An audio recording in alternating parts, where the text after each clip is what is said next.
Assalamualaikum warahmatullahi wabarakatuh. Waalaikumsalam warahmatullahi wabarakatuh. Alhamdulillah wassalatu wassalamu ala sayyidina Rasulillah sayyidina wa maulana Muhammad ibn Abdullah wa ala alihi wa sahbihi wa mawalah. La haula wa la quwwata illa billah, amma ba'du. Bapak-bapak, ibu-ibu, saudara-saudara kaum muslimin rahimakumullah. Sudah menjadi keyakinan dalam kehidupan kita bahwa segala yang ada permulaannya tentu akan ada penghabisannya. Setiap yang punya awal mesti akan punya akhir. Tidak ada keabadian dalam kehidupan dunia ini. Semuanya datang dan pergi silih berganti, berubah oleh pergeseran masa dan pertukaran waktu. Demikianlah kalau kita mau merenungi kehidupan dari alam di sekitar kita. Sejak dari kehidupan tumbuh-tumbuhan, binatang, sampai kepada kehidupan kita, makhluk bernama manusia. Lihatlah kita manusia misalnya. Dimulai sejak kita terlahir ke alam ini, keluar dari alam rahim ibu, menjadi bayi yang merah tidak berdaya, untuk kemudian berangsur meningkat menjadi anak-anak. Dari kehidupan anak-anak berubah lagi kita menjadi remaja dengan segala keceriaan dan kelincahannya, dan dari masa remaja naik lagi kita memasuki usia dewasa, untuk kemudian berangsur memasuki hari tua. Lalu setelah kita memasuki hari tua, sehari, seminggu, sebulan, setahun, sampailah kita kepada batas waktu yang telah ditentukan oleh Allah, yang dinamakan ajal, dan bertemulah kita dengan yang disebut maut. Ini merupakan kepastian dalam kehidupan. Kalau saja kita mau merenung perubahan-perubahan yang terjadi pada diri kita, seharusnya membuat kita insaf dan sadar. Dikala remaja kita begitu lincah, punya rambut yang hitam ikal berderai, punya lesung di pipit, punya senyum yang indah menawan setiap orang yang melihat, punya kulit yang kencang dan bersih. Manakala kita memasuki hari tua, perubahan frontal pun terjadi. Kulit mulai jadi keriput, rambut yang tadinya hitam ikal berderai mulai memutih, nikmat berkurang. Gigi yang tadinya utuh dan sanggup mengunyah apa saja, satu demi satu permisi meninggalkan kita. Sangat boleh jadi dikala remaja kita senyum semua orang terpikat, dikala hari tua dengan kulit yang keriput dan gigi yang tidak ada lagi, manakala kita senyum mungkin orang bakal lari dari sekitar kita. Kemana keindahan yang tadinya begitu menawan? Kemana senyum lesung pipit yang tadinya menarik perhatian orang? Pergi meninggalkan kita, berubah oleh pergeseran masa dan pertukaran waktu. Nah, bila maut datang menjemput kita, selesailah kehidupan sampai di situ? Ternyata belum.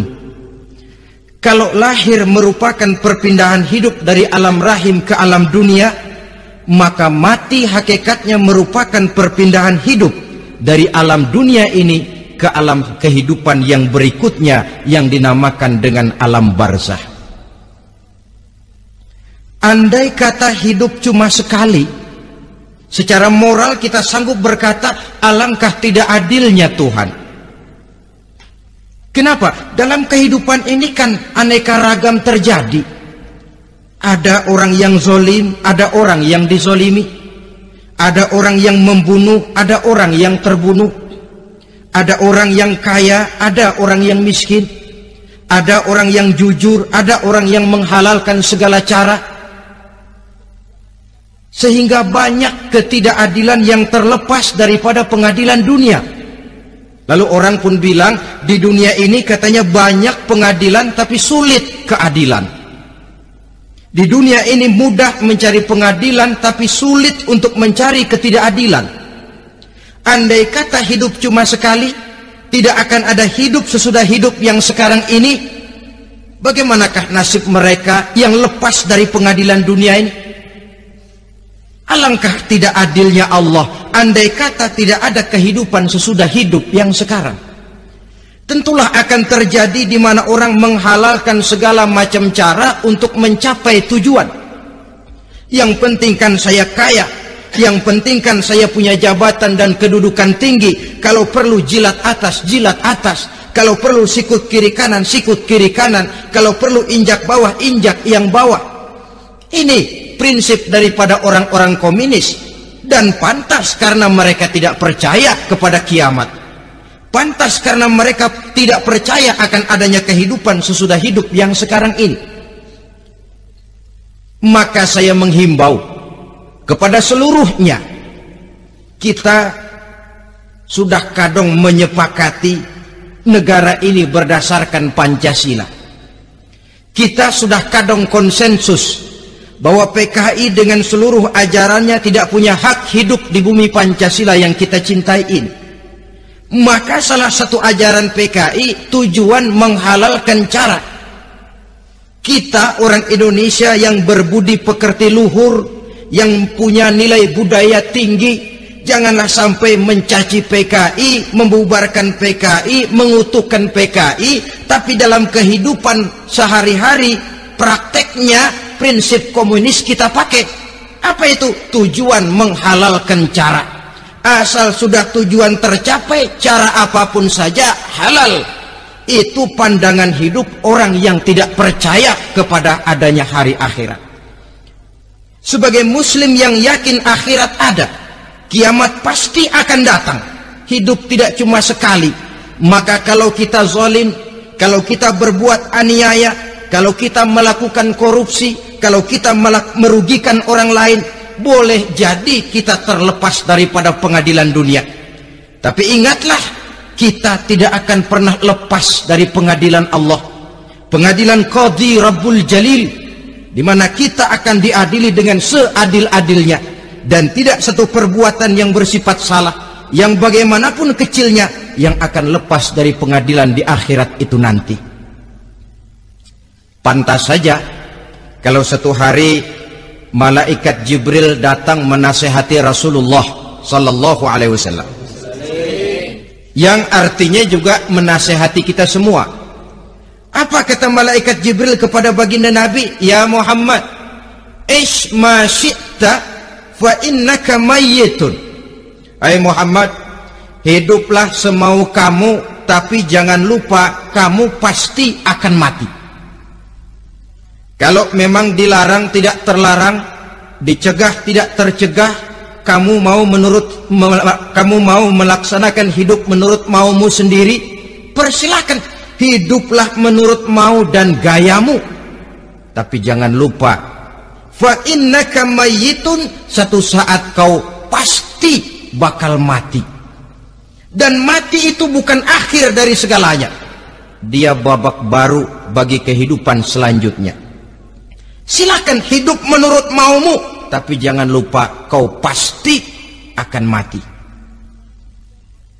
Wa'mal ma syi'ta fa innaka majziyun bih.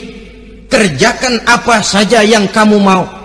Kalau kau mau menghalalkan segala macam cara, persilahkan halalkan segala macam cara.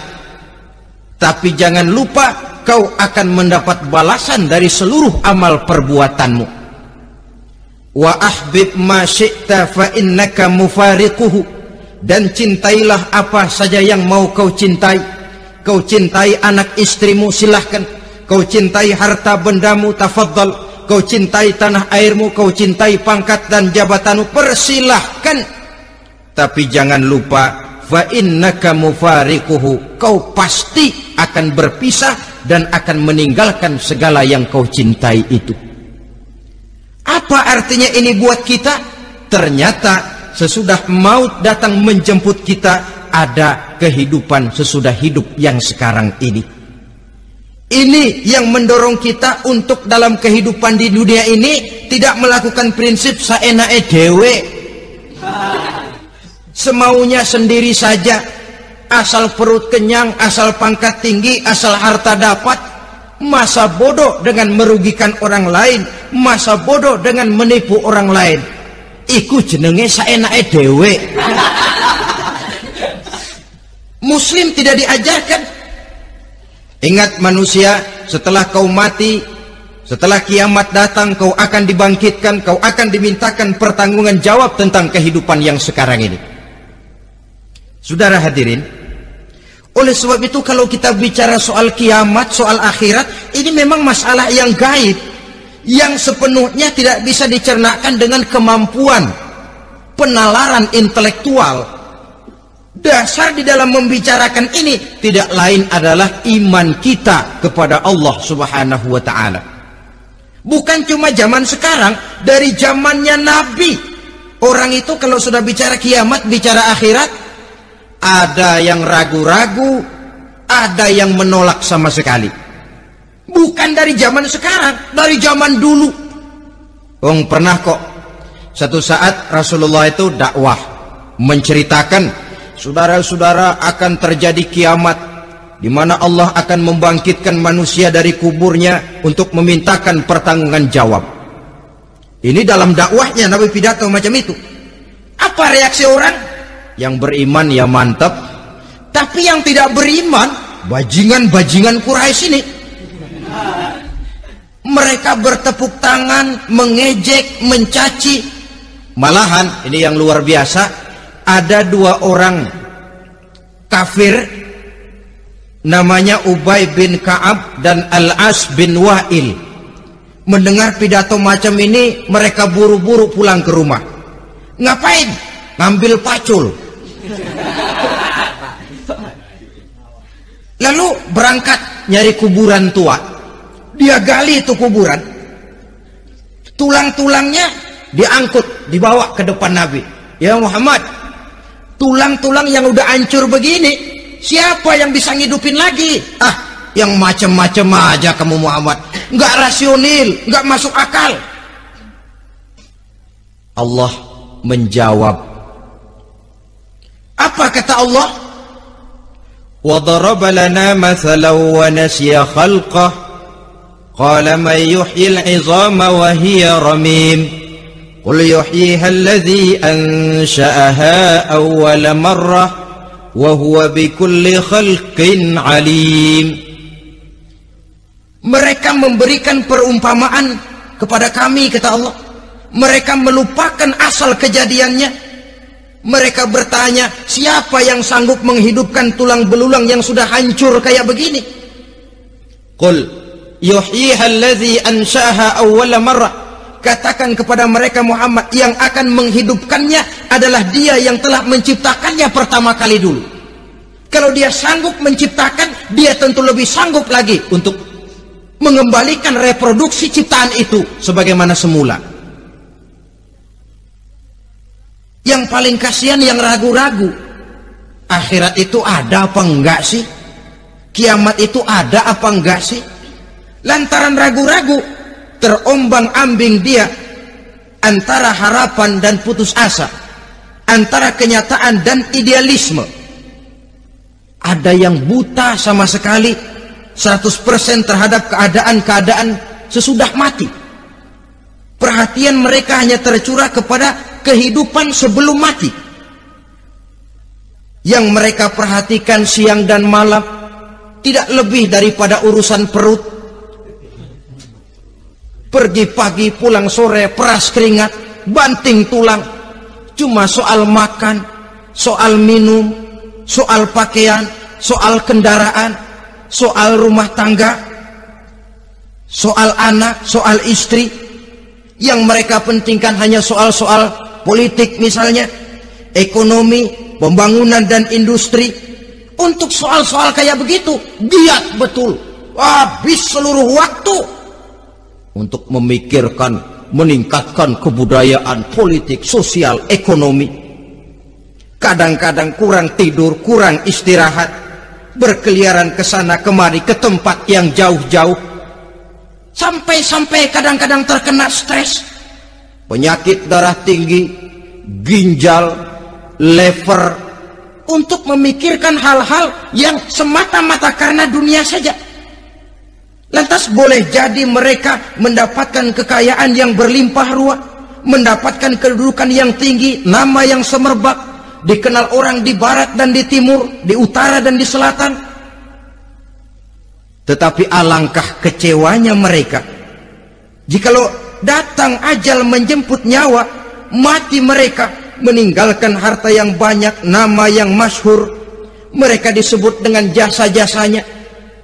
Radio memberitakan, TV menyiarkan, koran-koran memuat. Bahkan nama mereka kadang-kadang dikenang 2-3 tahun setelah wafatnya. Tetapi dalam pada itu, roh mereka merintih, mengeluh, menderita, karena dilemparkan oleh Allah ke tempat-tempat yang kotor, penyesalan yang sudah tidak akan ada gunanya lagi.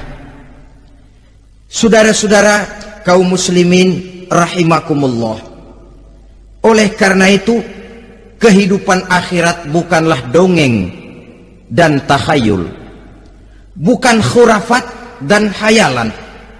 Kehidupan akhirat, hari kiamat adalah kebenaran dan kepastian. Dalam surah Al-Hajj ayat ke-7, Allah Subhanahu wa taala menyatakan, wa anna as-sa'ata atiyatun la raiba fiha wa anna Allah yab'atsu man fil qubur, dan bahwasanya kiamat itu sesungguhnya adalah sesuatu yang pasti dan tidak ada keraguan-raguan lagi di dalamnya, dan bahwasanya Allah sungguh-sungguh akan membangkitkan manusia dari kuburnya masing-masing. Nah, kalau kita sudah yakin kiamat sesuatu yang pasti adanya, akhirat sesuatu yang pasti adanya, dari mana pembicaraan tentang kiamat ini kita mulai? Tentu dari diri kita. Marilah kita mencoba melihat proses perjalanan hidup ini sampai kita memasuki kiamat. Hadirin, tidak ada makhluk secantik manusia. Tidak percaya, pernah ke Ragunan? Nah, saudara masuk ke kebun binatang, segala macam makhluk ada di situ, ratusan macam jenis binatang. Bandingkan dengan saudara, kira-kira cakep mana?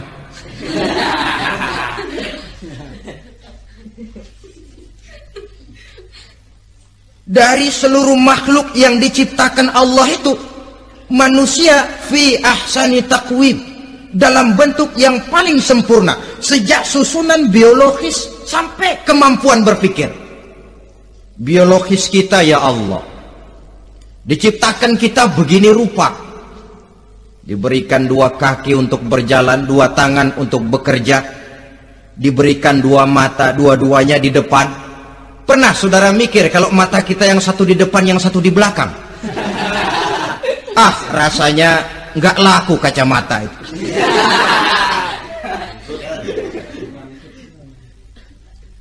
Diberikan hidung dengan 2 lubang, tahu betul Allah ke bawah lagi lubangnya. Coba pikir kalau lubang hidung kita menghadap ke atas, aduh, kalau musim hujan repot jagain hidung. Laqad khalaqnal insana fi ahsani taqwim. Sungguh telah kami ciptakan manusia dalam bentuk kejadian yang paling sempurna ketimbang makhluk-makhluk Allah lainnya. Nah, kesempurnaan manusia ini oleh karena hidupnya terdiri dari 2 unsur pokok. Pertama unsur jasmani dan kedua unsur rohani, jasad dan roh. Jasad yang terlihat sekarang ini, potongan saudara yang ngejedok di depan saya ini jasad saudara. Ini yang berasal dari saripati makanan yang dimakan oleh bapak ibu kita. Lalu hasil kerjasama yang baik antara ibu dengan bapak, terwujudlah kita. Kalimat langsungnya, jasad ini berasal dari tanah yang tadi berubah dari bayi, remaja, dewasa, meningkat hari tua. Yang berubah itu jasmani kita.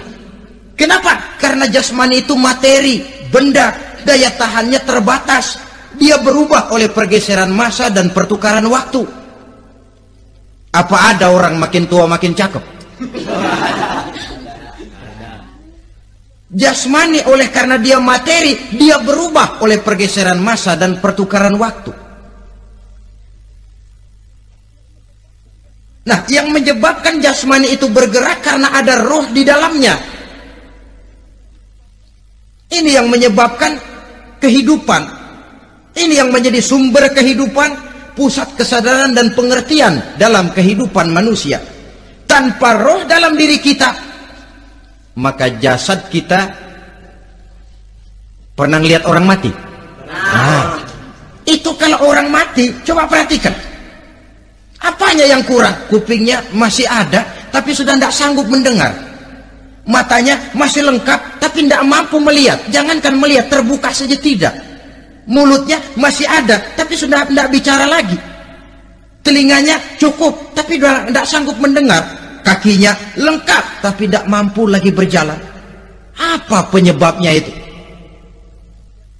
Ternyata jasmani kita, jasad ini, manakala sudah ditinggalkan oleh roh, dia tidak akan bisa berdaya apa-apa. Tidak mampu berjalan, tidak pula berbuat, tidak pula bekerja apapun saja.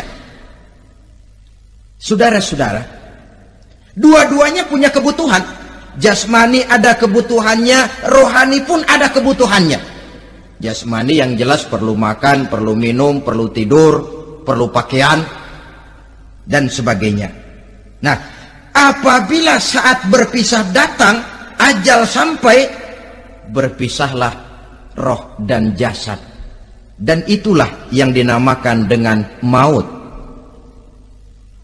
Jadi apa sih mati itu? Mati adalah berpisahnya roh dengan jasad.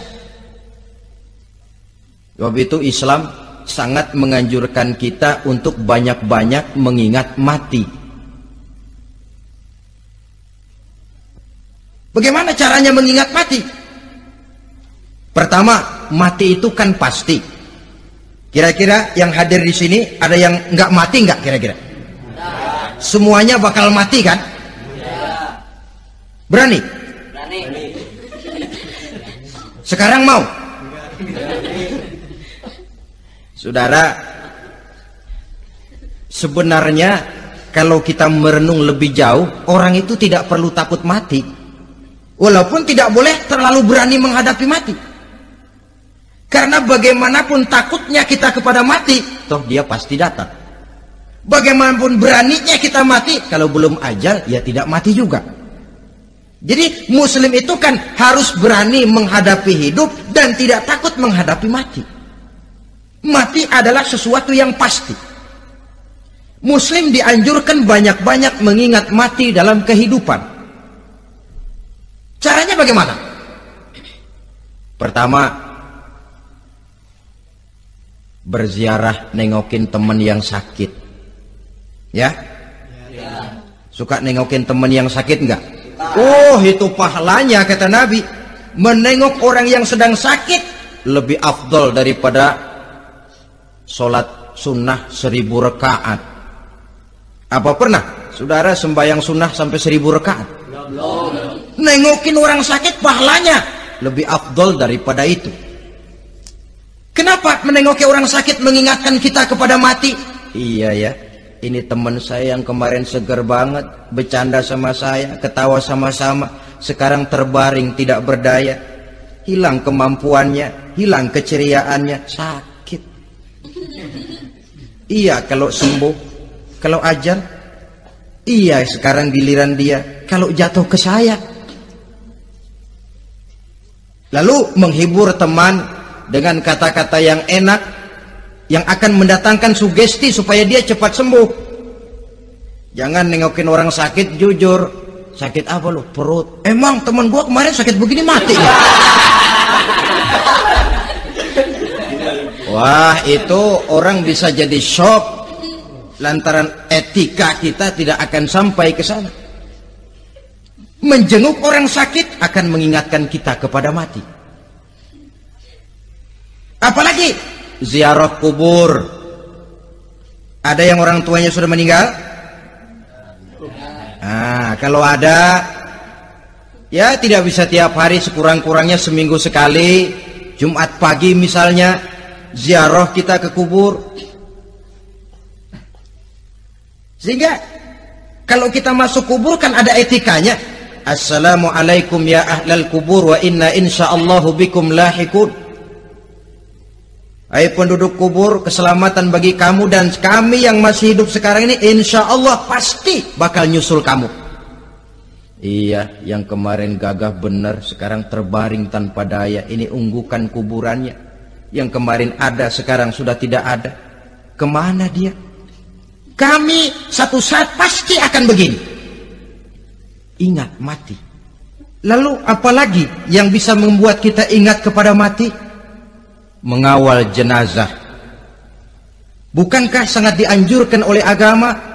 Bahkan kalau bisa sejak mengurusnya, memandikannya, mengkafankannya, menyolatkannya untuk kemudian mengantarnya ke kubur. Hari ini saya antar dia ke kubur, besok boleh jadi saya yang diantar orang. Hari ini saya solatkan dia, besok boleh jadi saya yang disolatkan orang. Hari ini saya masukkan dia ke liang lahat, besok mungkin giliran saya dimasukkan orang ke liang lahat. Ingat mati, tumbuh kesadaran. Lalu daya positifnya dalam kehidupan apa? Nah, saudara-saudara hadirin, orang yang mengingat mati bukan lantas menjadi lemah dalam kehidupan, menjadi putus asa, sedikit semangat, terbentur kesulitan, mudah frustasi. Bukan itu tujuannya kita diperintah mengingat mati. Jelasnya Islam menganjurkan kita untuk mengingat mati guna maksud-maksud yang positif, supaya orang lalu sadar hidup ini cuma sebentar. Maka mumpung hidup, nah ini mumpung, tapi mumpung yang baik. Mumpung hidup, maka hidup yang singkat ini harus saya pergunakan dengan sebaik-baiknya, melakukan kebajikan yang sebanyak-banyaknya, menjauhkan rasa malas, menunggu keajaiban yang datang dari langit, berleha-leha, bermain-main, sementara maut kalau dia datang tidak pernah main-main. Pantas kalau seorang penyair bernama Syauqi memesankan, tazawwad bittaqwa fa innaka la tadri idza hanna al-lailu hal ta'ishu ila al-fajri, kam min sahihin mata min ghairi illatin wa kam min alilin 'asha hinan min ad-dahri. Persiapkan dirimu dengan takwa, sebab kamu tidak tahu apabila malam datang kamu masih bisa hidup apa enggak besok pagi. Apa ada jaminan saudara yang kumpul di depan saya malam ini besok masih bisa hidup? Tidak. Ada jaminan? Tidak ada sama sekali. Kam min sahihin mata min ghairi illatin. Berapa banyak orang sehat mati nggak pakai sakit lagi. Sebabnya kadang-kadang ringan saja. Ada yang cuma jatuh di kamar mandi mati. Ada yang cuma ketiban pensil. Iya, kalau ketiban pensil 3 peti masa nggak mati. Ta'addadatil asbab wal mautu wahid. Sebabnya boleh jadi macam-macam, tapi mati satu juga, yaitu mati.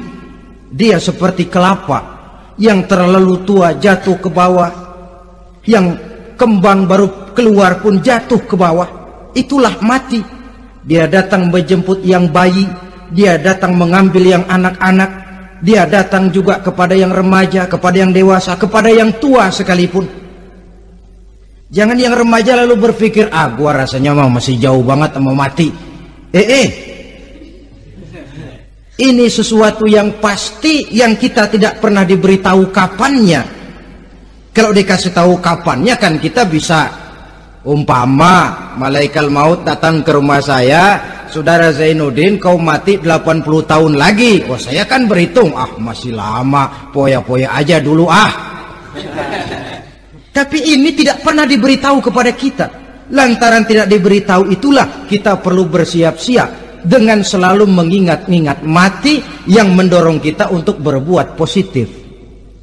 Satu contoh peringatan mati yang mendatangkan positif pada peristiwa ketika turun perintah hijrah. Ketika di Mekah sudah terpepet turun perintah hijrah.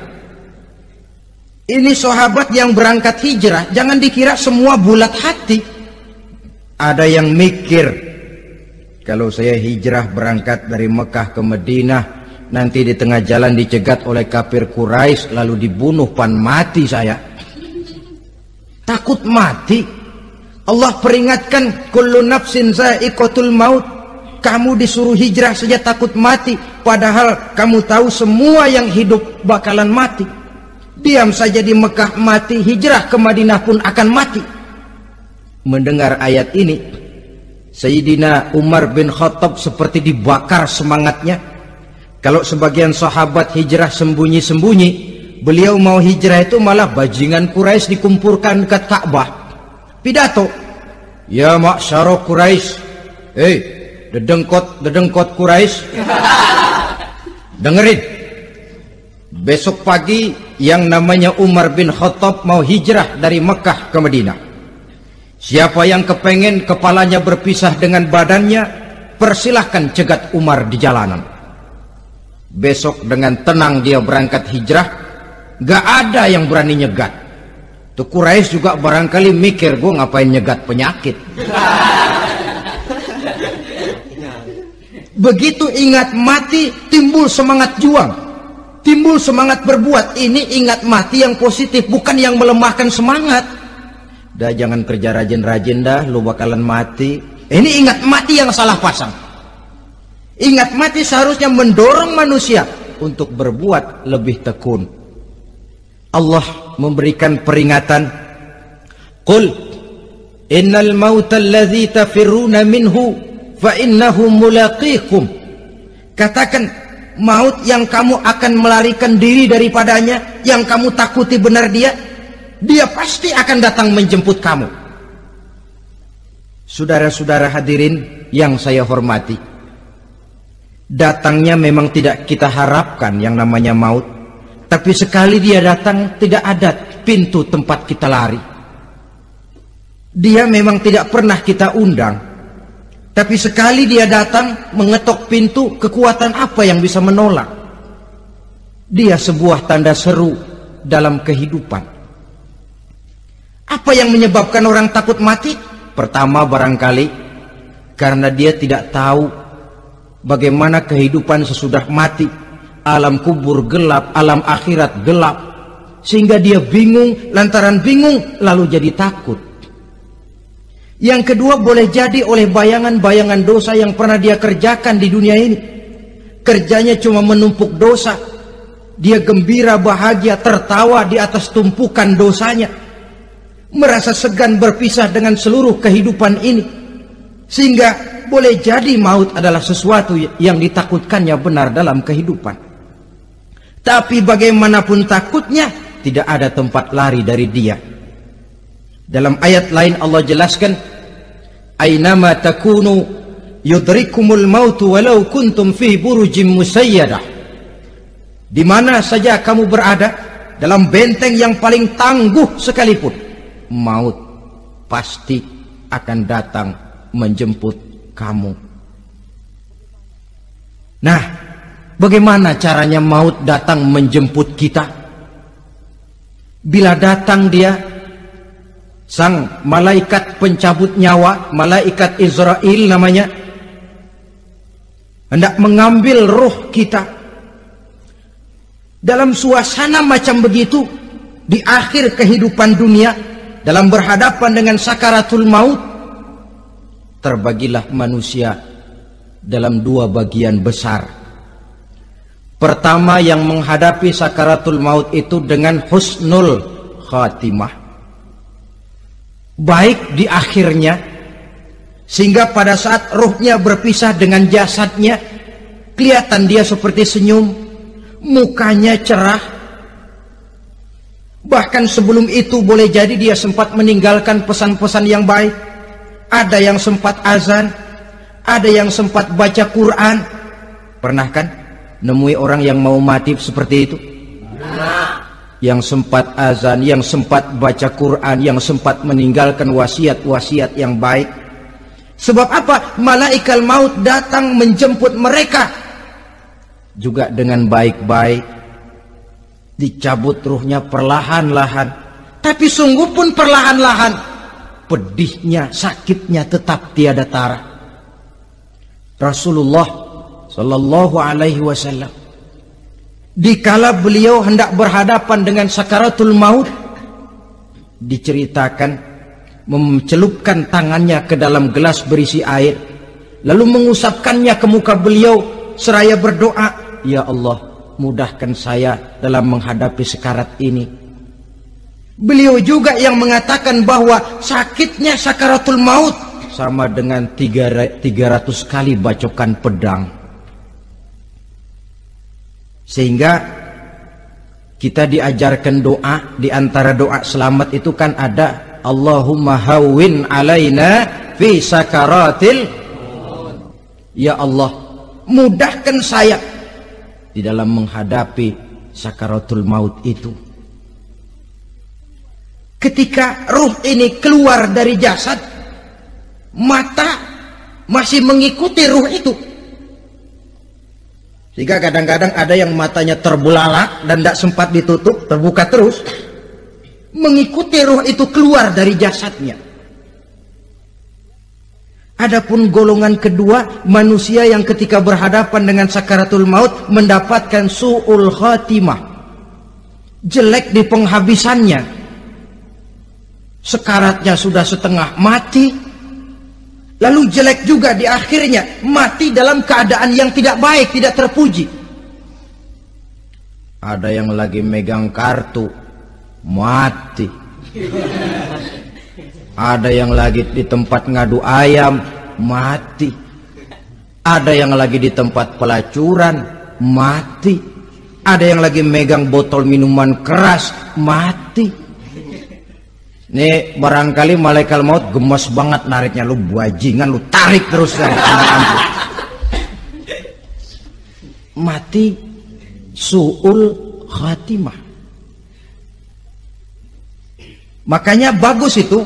Kadang-kadang di majelis-majelis taklim kan sering dibaca, ya Allah biha, ya Allah biha, ya Allah bihusnil khatimah. Kan ada itu? Ada enggak?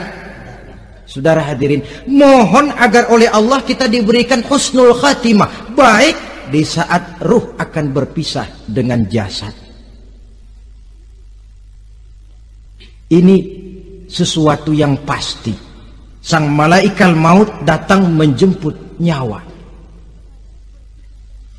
Setelah ruh berpisah dari badan, maka tinggallah sang badan, ditangisi oleh semua yang kita tinggalkan.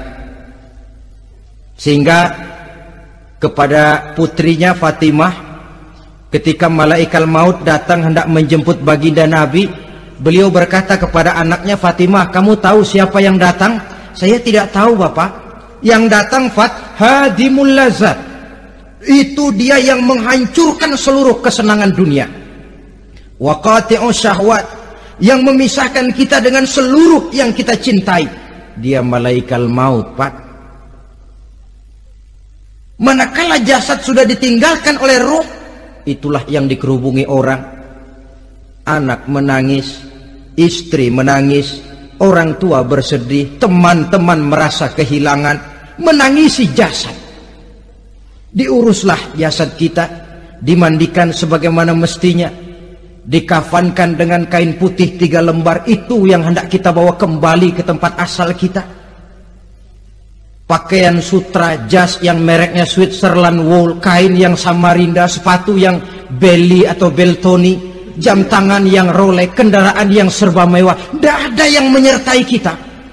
Kain putih 3 lembar itu saja lagi. Demi setelah dikafankan, dibujurkan kita menghadap ke arah kiblat, orang banyak pun datang menyolatkan kita dengan 4 takbir, diiringi dengan doa. Lalu upacara pelepasan, berangkat kita meninggalkan anak, istri, suami, kampung halaman, tanah air, bahkan alam dunia ini. Selamat tinggal alam dan seluruh isinya.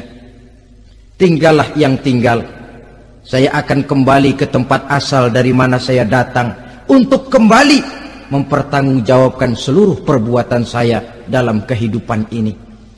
Manakala upacara pelepasan selesailah sudah, dimasukkan kita ke keranda jenazah, digotong orang, bismillah wa ala millati rasulillah,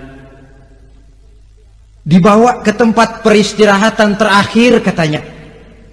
Padahal dulu kalau mau kita istirahat, ke villa lah kita, ke Bali lah kita, ke Hong Kong lah kita, ke tempat-tempat tamasya yang indah.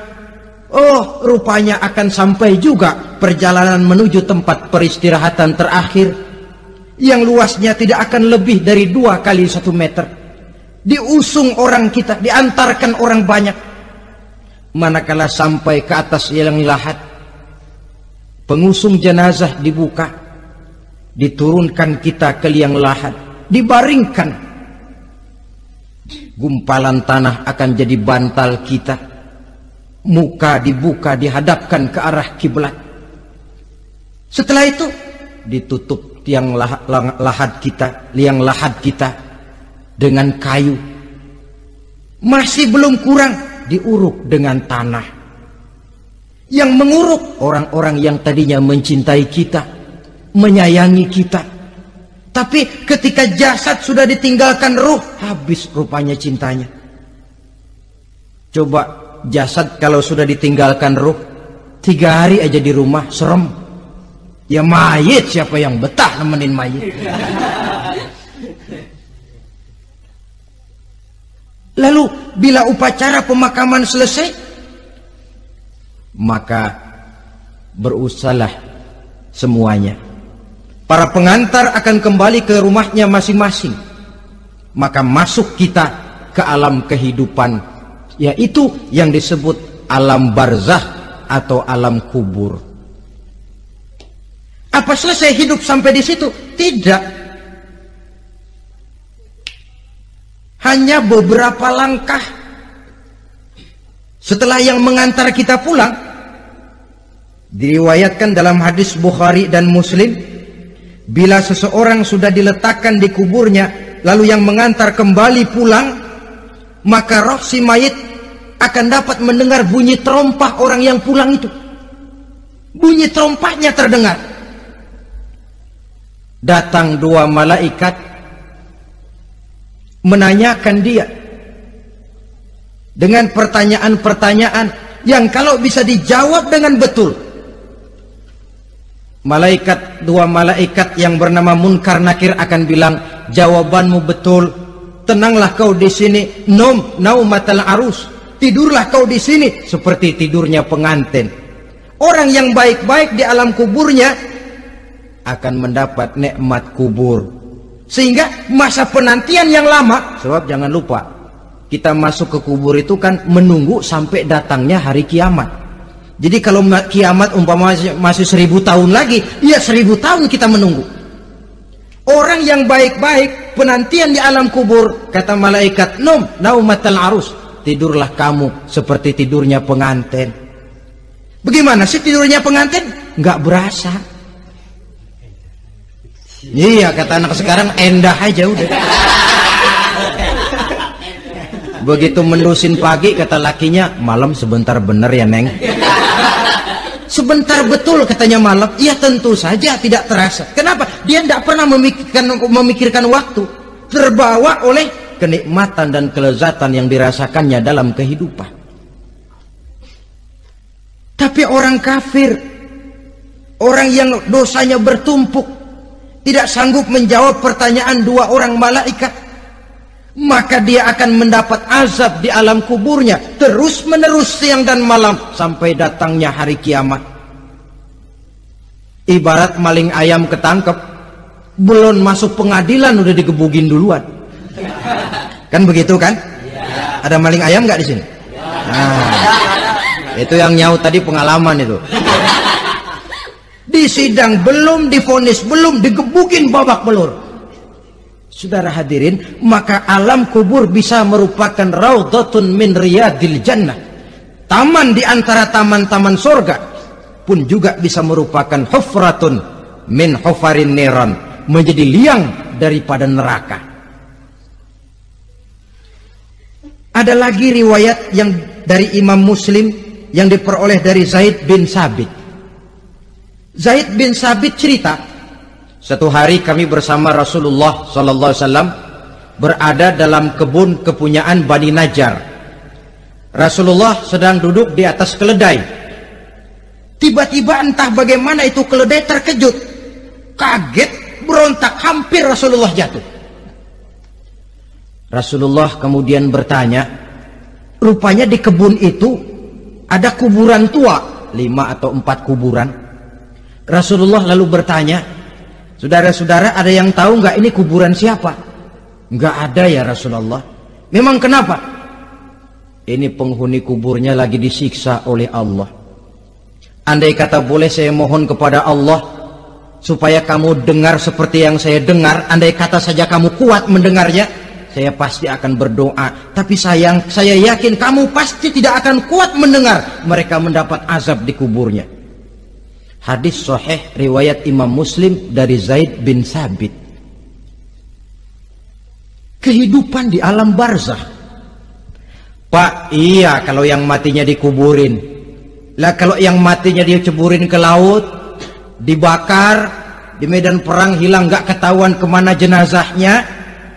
Saudara, hilang kek, dikubur kek, di dalam lautan direndam kek, itu kan cuma logika kita. Menurut Allah tidak ada perbedaan orang mati dikubur di dasar lautan atau dibakar sampai jadi abu atau gugur di medan perang tidak ketemu jenazahnya. Entah mereka tetap masuk ke alam barzah namanya. Jasad boleh hancur, tapi roh sebagai sumber kehidupan, pusat kesadaran dan pengertian, dia tetap ada, mengalami kebahagiaan dan kegembiraan atau mengalami kepedihan dan penderitaan, bergantung kepada amalan yang kita lakukan dalam kehidupan di dunia ini. Maka dalam Yasin tadi kan jelas, qul yuhyiha alladzi ansha'aha awwala marrah, yang menghidupkan mereka yang dikubur di dasar lautan, mereka yang dibakar sampai jadi abu, yang akan menghidupkan ialah Allah yang menciptakan mereka dulu pertama kalinya. Jadi kalau sudah ada aslinya, ya tentu tidak perlu contoh lagi, akan sangat mudah membuatnya. Orang tua kita, keluarga kita yang sudah berpulang, mereka di alam barzah sekarang ini bisa mendapat nikmat kubur, bisa mendapat azab kubur, bergantung amalan mereka dalam kehidupan di dunia ini. Dalam Musnad Imam Ahmad dan Sahih Abi Hatim malah ada tambahan riwayat, orang yang banyak kebajikannya di dunia, amalannya akan datang menemani dia. Sholatnya dekat kepalanya, puasa sebelah kanan, zakat sebelah kiri, menghibur dia.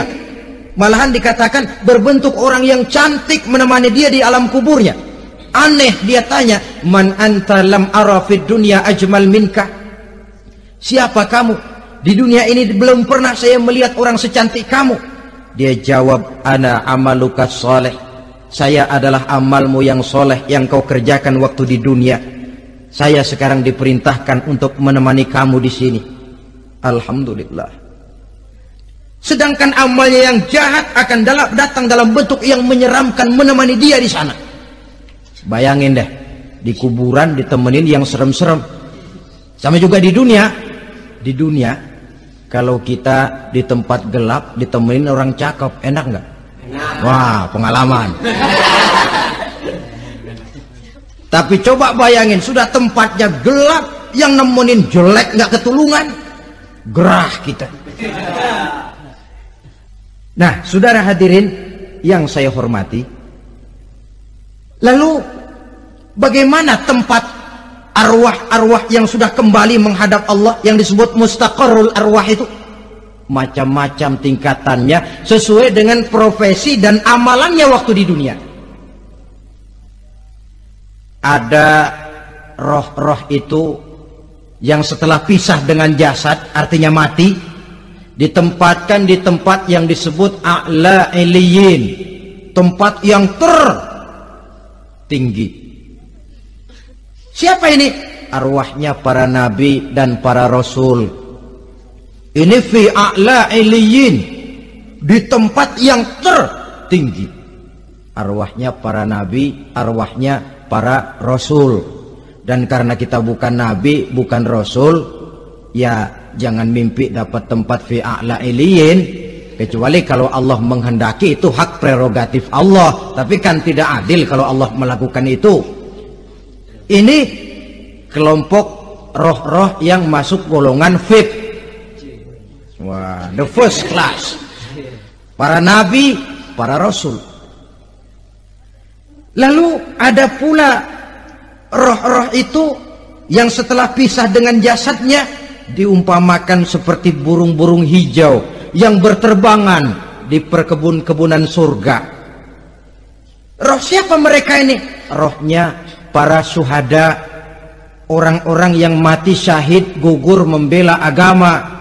Nah, ini bedanya orang mati syahid dengan pahlawan, ya. Apa bedanya syuhada dengan pahlawan? Kalau syuhada, orang yang gugur membela agama, niatnya karena Allah, mati syahid. Kalau pahlawan, orang yang gugur membela negara, orang yang dianggap berjasa kepada pemerintah. Klimaksnya, kalau orang mati syahid jelas surga, tapi pahlawan belum tentu surga. Kenapa? Bergantung kepada negara macam apa yang dibelanya dan pemerintah model mana yang dibelanya. Di negara-negara komunis misalnya, banyak nggak pahlawan? Banyak. Dengan sekian tanda jasa yang mati di medan perang dan sebagainya. Kira-kira pahlawan komunis masuk surga nggak? Ya, kalau pahlawan komunis masuk surga, kita nggak kebagian kapling di surga barangkali. Inilah bedanya pahlawan dengan orang mati syahid. Kemudian ada pula roh itu yang tertahan di pintu surga. Tertahan di pintu surga. Ini seperti tadi, orang yang mati syahid tapi masih ada kaitan di dunia. Rasulullah pernah ditanya orang, ya Rasul, kalau saya maju ke medan perang bela agama, mati syahid, apa saya masuk surga? Iya, masuk surga. Kecuali kata Nabi, kalau masih punya utang. Nah, tertahan di pintu surga. Ada pula roh itu yang tertahan di alam kuburnya. Ini umumnya seperti tadi itu. Ada mempunyai dosa, mempunyai kesalahan, sehingga merasakan azab kubur. Ada juga roh itu yang tertahan di permukaan bumi. Mereka yang dalam hidup selalu menumpuk dosa-dosa yang besar, meninggal sebelum keburu untuk bertaubat. Saudara hadirin yang saya hormati, inilah yang kita khawatirkan. Sebab jikalau pada saat roh sudah datang, jikalau saatnya roh datang berpisah dengan jasad, menemukan sakaratul maut, saat itu taubat sudah tidak akan ada gunanya lagi. Masuk ke alam kubur, mendapat azab kubur sampai datangnya hari kiamat. Berapa lama di alam kubur ini? Menunggulah kita sampai datang saatnya kiamat. Nah, saudara-saudara, apa tanda-tanda hari kiamat? Kapan dia akan datang? Bagaimana hal ihwal manusia pada saat terjadi kiamat? Bagaimana alam ini? Bagaimana perhitungan di padang mahsyar?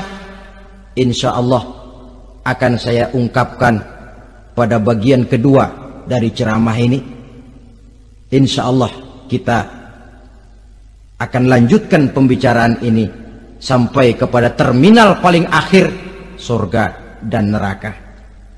Inilah saja pertemuan kita pada kesempatan kali ini. Terima kasih banyak atas segala perhatian. Mohon maaf atas segala kekurangan. Wabillahi taufiq wal hidayah. Wassalamualaikum warahmatullahi wabarakatuh. Waalaikumsalam warahmatullahi wabarakatuh.